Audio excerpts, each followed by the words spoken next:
औज़ुबिल्लाहिमिनश्शैतानिर्रजीम बिस्मिल्लाहिर्रहमानिर्रहीम। आज हमने पढ़ना है बेटा, ये हमारा LHV पार्ट फर्स्ट के जो लेक्चर चल रहे हैं, ये जो हमारी बुक है मिडवाइफरी यानी ऑब्स्टेटिक्स की, इसका आज पेज नंबर 7 से पढ़ना है और यूनिट 3 स्टार्ट होने लगा है, डेवलपमेंट ऑफ फीटस। अच्छा बेटा, ये जहन में रखना, फीटस उस बच्चे को कहते हैं जो भी माँ के पेट में है यानी बच्चादानी में है, और उसकी नशोनुमा कैसे होती है। सबसे पहले काम स्टार्ट होता है ओव्यूलेशन से। ओव्यूलेशन कहते हैं माँ की जो ओवरीज हैं उसके अंदर एग का बनना। एग, अंडा, एग की 3 इंग्लिश हैं बेटा, ओवम, ओवा या एग कहते हैं। तो ओवम को रिलीज़ होना ओव्यूलेशन कहलाता है। तो ovulation is the process, ovulation वो प्रोसेस है where the Graafian follicles ruptures, जहाँ पर ग्राफिन फॉलिकल्स रप्चर होते हैं, एंड डिस्चार्ज सेकेंडरी ओवोसाइट, और सेकेंडरी ओवोसाइट को खारिज कर देते हैं जिसको ओवम भी कहते हैं, into the pelvic cavity. Pelvic cavity में ये जहाँ पर ये सारे आज़ा होते हैं बेटा, बच्चादानी जिसको यूट्रस कहते हैं, ओवरीज, ये सारे आज़ा होते हैं, उस जगह को पेल्विक कैविटी कहते हैं।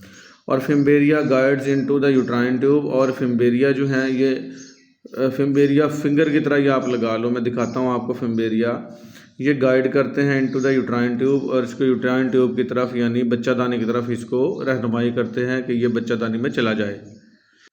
ये देखें बेटा, ये फीमेल रिप्रोडक्टिव सिस्टम है। ये येलो जो दिखा रखी हैं ये ओवरी है। 2 ओवरीज होती हैं, एक राइट पे और एक लेफ़्ट पे। हर 28 दिन बाद एक ओवरी से एग ने रिलीज़ होना होता है। और ये जो फिंगर लाइक स्ट्रक्चर्स हैं ये फिम्बेरिया हैं। तो जैसे ही एग इसमें से रिलीज़ होता है, ये फिम्बेरिया इसको फ्लॉपियन ट्यूब में भेज देते हैं। फ्लॉपियन ट्यूब के भी 3 नाम होते हैं, ये भी जहन में रखना है, फ्लॉपियन ट्यूब, यूट्राइन ट्यूब और ओविडक्ट। ठीक है, यहाँ से एग इसमें चला गया, यहाँ से जो है मेल के स्पर्म इंटर होते हैं और वो दौड़ लगाते हुए यहाँ पे पहुँचते हैं। यहाँ पे एग आ गया, इधर स्पर्म आ गया, और यहाँ पे ही फर्टिलाइजेशन हो जाती है यानी बच्चा बनने की शुरुआत हो जाती है। एग और स्पर्म का मिलाप हो जाता है। फिर उस फर्टिलाइज्ड एग ने यहाँ पे आहिस्ता आहिस्ता आके और ये 9 माह के लिए इसमें बच्चादानी में यहाँ पे स्टे करना है। ठीक है, इसकी दीवारें पहले से तैयार होती हैं ताकि बच्चे को 9 मंथ स्टे करवाया जा सके और बच्चे की यहाँ पे ग्रोथ हो सके। तो फिम्बेरिया इसको गाइड कर देते हैं यूट्राइन ट्यूब की तरफ। मैंने बताया बेटा फ्लॉपियन ट्यूब का नाम है, दूसरा यूट्राइन ट्यूब है। The ovulation occurs on the 14th day of cycle. ये एग का रिलीज़ होना 14वें दिन होता है, मारूजी बन सकती है बेटा, विच लास्ट फॉर अप्रॉक्सीमेटली 48 आवर्स, और तकरीबन ये 48 घंटे यानी 2 दिन और 2 रातें यहाँ पे रहता है। ठीक है, अगर मेल फीमेल का मिलाप हो जाए इसी 48 घंटे के दौरान तो बच्चा बनने की शुरुआत हो जाती है। अदरवाइज़ ये एग जो है वो ज़ाया कर दिया जाता है अल्लाह की तरफ से और मेंस्ट्रुअल साइकिल स्टार्ट हो जाता है। तो यहाँ तो ओव्यूलेशन होगी, यहाँ तक एग रिलीज़ हो गया बेटा। 48 घंटे ये रहेगा फ्लॉपियन ट्यूब में यानी यूट्राइन ट्यूब। फर्टिलाइजेशन और कंसेप्शन, अब यहाँ पे मेल और फीमेल जो गैमीट हैं यानी स्पर्म और एग का मिलाप होना है, फर्टिलाइजेशन होनी है, इसको कंसेप्शन भी कहते हैं। Human fertilisation known as conception, इंसानों में जो यानी फीमेल में, यहाँ ह्यूमन जो है बेटा औरत के लिए ही आया है। औरत और मर्द दोनों का जो सिस्टम है मिलाप है, उसको ह्यूमन ही कहेंगे। ठीक है, आपने ये नहीं समझना कि मर्द की बात हो रही है यहाँ पे, ये ह्यूमन फीमेल के लिए भी यूज़ हो रहा है और मेल के लिए भी, तो यहाँ पे फीमेल के लिए यूज़ हो रहा है। ये ह्यूमन फर्टिलाइजेशन जो औरतों की जो फर्टिलाइजेशन है नोन एज कंसेप्शन, इसको हम कंसेप्शन कहते हैं कि कंसीव कर लिया है औरत ने। इट इज़ फ्यूजन, ये मिलाप है, ऑफ जेनेटिक मटेरियल का, फ्राम द स्पर्म सेल, जो कि स्पर्म सेल है मर्द के, जो मादा तौलीद है उसको स्पर्म सेल कहते हैं बेटा, एंड ओवम और एग का मिलाप है।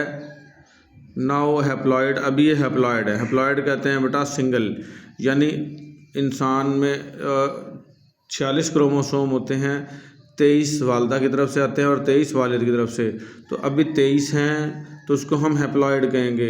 जब 23 माँ के और 23 बाप के मिल जाएंगे तो उसको हम डिप्लॉइड कहेंगे। ये वो बच्चे जिन्होंने अच्छे से 9th में और फर्स्ट ईयर सेकेंड ईयर में बायो पढ़ी है उनको आसानी से इसकी समझ आ जाएगी। तो अभी ये ओवम सिंगल होता है इसलिए इसको हैप्लॉइड कहेंगे। टू फॉर्म अ जाइगोट, अब ये जाइगोट बनाते हैं। The process takes approximately 12 to 24 hours. ये प्रोसेस जो है तकरीबन 12 से 24 घंटे लेता है and normally occurs in the ampulla of the uterine tube. और जो ये यूट्राइन ट्यूब का जो 4 हिस्से होते हैं बेटा, इसके जो एम्प्यूला हिस्सा है उसमें ये तकरीबन फर्टिलाइजेशन रोनमा होती है। एम्प्यूला दिखाता हूँ आपको। ये देखें बेटा, एक साइड की पिक मैंने डाउनलोड की है, ये देखें, इसके अंदर आपको अच्छे से समझ में आ जाएगी। ये ओवरी अलग से खड़ी है, ये फिम्बेरिया हैं, ये 4 हिस्से हैं। ये फिम्बेरिया पहला, सॉरी, और दूसरा ये है इनफेंडिबुलम। ये जो ग्रे कलर का हिस्सा दिखाया, ये जो ग्रीन जो दिखाया है, ये एम्प्यूला हिस्सा है। और ये जो बच्चादानी के साथ जुड़ा हुआ है, ये हिस्सा इस्थमस है। तो जो हमारी जो फर्टिलाइजेशन है वो इस हिस्से में एम्प्यूला में आके होती है। एग भी यहाँ से इधर पहुँच गया और स्पर्म भी यहाँ से होते हुए और यहाँ पहुँच गए। तकरीबन इस जगह पे फर्टिलाइजेशन होती है और बच्चा बनने की शुरुआत हो जाती है। तो ये भी मारूजी बन सकती है बेटा कि फर्टिलाइजेशन कहाँ होती है, एम्प्यूला में। एम्प्यूला आपको पता होना चाहिए और ये कब होती है, 12 से 24 घंटे लेती है ये। फिर आ जाएगा development of the fertilise ovum. अब फर्टिलाइज ओवम हो गया है, अब इसकी डेवलपमेंट क्या होगी बेटा, as a testified ovum. As a testified गलत लिख दिया यहाँ पे, फर्टिलाइज्ड यहाँ पे लिखना है बेटा। अब ये ओवम फर्टिलाइज हो गया है, मूव टुवर्ड्स द यूटरस। अब ये बच्चादानी की तरफ मूव करेगा। Cell division takes place. इसमें सेल डिवीजन होगी, यानी सेल पहले एक सेल बनेगा, यानी माँ और बाप के मिलाप से, गैमेट के मिलाप से एक सेल बनेगा। 1 से 2, 2 से 4, 4 से 8, 8 से 16, 16 से 32, ये डबल डबल होते हैं बेटा। और अरबों खरबों सेल मतलब इनका मिलके इंसान जो है वो बनता है। तो यहीं पे सेल डिवीज़न शुरू हो जाती है, टेक्स प्लेस, यानी रोनुमा होती है, until it consist of a बाल सेल, जब तक ये एक गेंद की शक्ल अख्तियार नहीं कर लेता, जिसको मरूला कहते हैं बेटा। A cavity appears in the morula. Morula के अंदर एक कैविटी बन जाती है।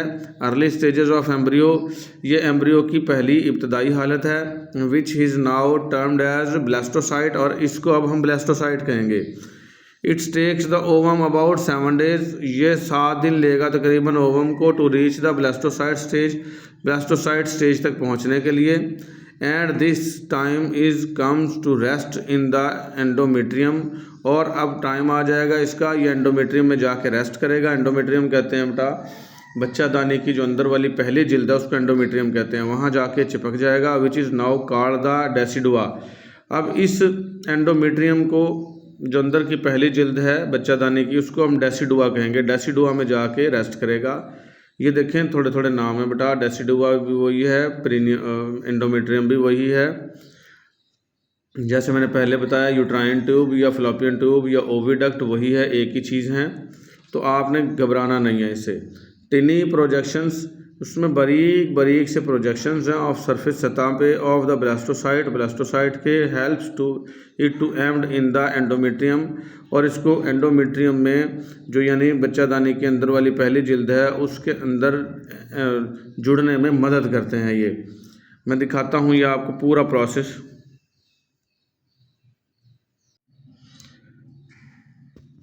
यहाँ पे ये देखें बेटा, ये वीडियो है, इसके अंदर देखें ऐसे अगर रिलीज़ होता है, ये अगर रिलीज़ हो रहा है, और ये देखें मर्द के स्पर्म कैसे दौड़ लगा रहे हैं। ये मिलियंस होते हैं, यानी लाखों की तादाद में होते हैं। देखें स्पर्म पहुंच गए हैं यहाँ पे बहुत सारे। ये देखें यहाँ पे ये जो स्पर्म है, ये इसके साथ कितने सारे अटैच हो गए, लेकिन एंट्री एक ही लेगा। यहाँ पे सिर्फ एक स्पर्म जो है वो एंट्री लेगा। ये स्पर्म देखें यहाँ से ये एंट्री लेने लगा है, और एक जैसे एंट्री लेगा बाकी स्पर्म इसमें एंट्री नहीं लेंगे, और एक स्पर्म से फर्टिलाइजेशन हो जाएगी। फीमेल में एक ही एग बनता है, लेकिन ये देखें मिलियंस ऑफ स्पर्म बनते हैं मर्द के अंदर। तो ये देखें ये इसके अंदर एंट्री लेगा एक स्पर्म, ये देखें अब एंट्री ले ली बेटा इसने। एंट्री लेने के बाद जैसे ही एंटर होगा तो क्रोमोसोम मेल के और फीमेल के आपस में इनका मिलाप हो जाएगा। इसको हम फर्टिलाइजेशन कहते हैं। ये उन्होंने बड़ा करके दिखा दिया है, हालांकि ये बहुत छोटा होता है, लेकिन साइंस ने इतनी तरक्की कर ली है कि ये बड़ा करके दिखा रहे हैं आपको। ये देखें इसके अंदर सेल डिवीज़न शुरू हो गई है। ये सेल डिवीज़न 1 से 2, 2 से 4, 4 से 8, 8 से 16, 16 से 32 ऐसे करते करते, और ये जो है माइटोसिस के ज़रिए, ये सेल डिवीज़न जो होती है माइटोसिस के ज़रिए, और होती है, और ये देखें ब्लास्टोसिस्ट बन गया ये। अब ये ब्लास्टोसिस्ट जो है ये देखें अब जाके ये बच्चादानी में स्टे करेगा 9 मंथ और इससे बच्चा बनने की शुरुआत हो जाएंगी। ये देखें ये अंदर की एंडोमेट्रियम लेयर है जिसको डेसिडुआ कहते हैं, ये यहाँ चिपक गया और बेबी बनना स्टार्ट हो गया। और ये देखें ग्रोथ इसकी मुकम्मल होके टोटल जो है वो बेबी बन गया ये। तो उम्मीद है बेटा यहाँ तक समझ आई होगी। आगे पढ़ते हैं development of the fertilise ovum. अब ये जो फर्टिलाइज ओवम है इसकी डेवलपमेंट कैसे होती है, एज द टेस्ट यहाँ पे टेस्टिफाइड नहीं है बेटा, मैंने बताया था फर्टिलाइज ओवम है, मूव टुवर्ड्स द यूट्रस। अब ये बच्चादानी की तरफ मूव करेगा। ऑल डिवीजन टेक्स प्लेस, तमाम के तमाम डिविजन्स हो जाएंगी। सॉरी बेटा हमने दोबारा से स्टार्ट कर दिया, ये मैं पढ़ा चुका हूँ तो ये अभी मैंने समझा दिया आपको। तो इम्प्लांटेशन ऑफ ओवम यहाँ पढ़ना है हमने। If the ovum is fertilise, अगर ओवम फर्टिलाइज हो गया, it becomes implanted into the endometrium, ये एंडोमेट्रियम में जाके स्टे करेगा। Implantation usually takes place 3 to 4 days after young embryo reaches the uterus.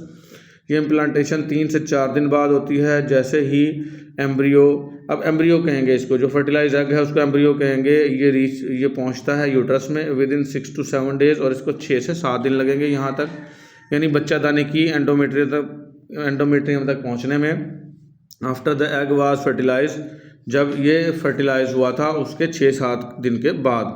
अच्छा ये देखें बेटा ये स्टेजेस दिखाई हैं डिफरेंट, ये मैं कलर में भी दिखा दूंगा आपको, ठीक है।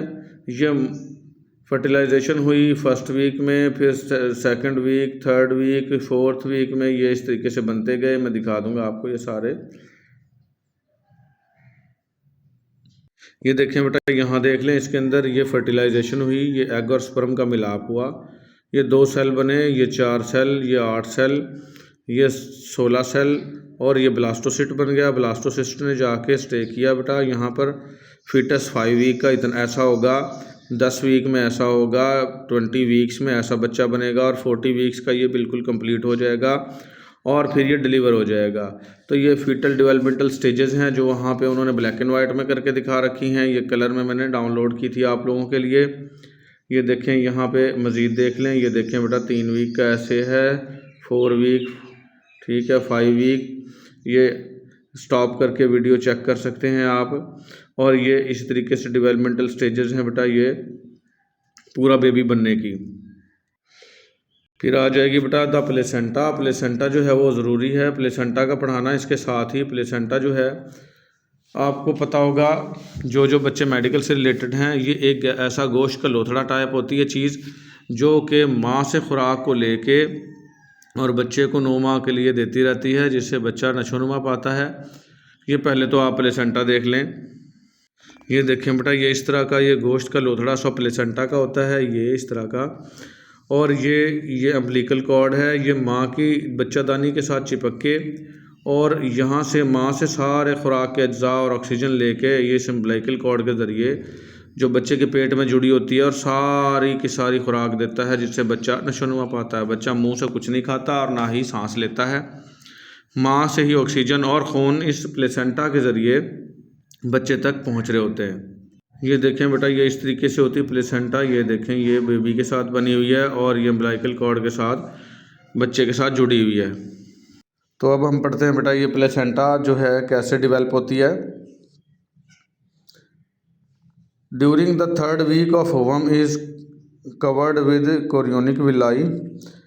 तीसरा जब हफ्ता होता है ना इस ओवम का, उस वक़्त ये कवर हो जाता है कोरियोनिक विलाई से। Some of these villi are attach to the decidua. कुछ ऐसे विलाई हैं, ये विलाई होते हैं बेटा फिंगर लाइक प्रोजेक्शंस होते हैं, ये इसके गिर्द बनना शुरू हो जाते हैं और ये डेसिडुआ से अटैच हो जाते हैं। Other penetrate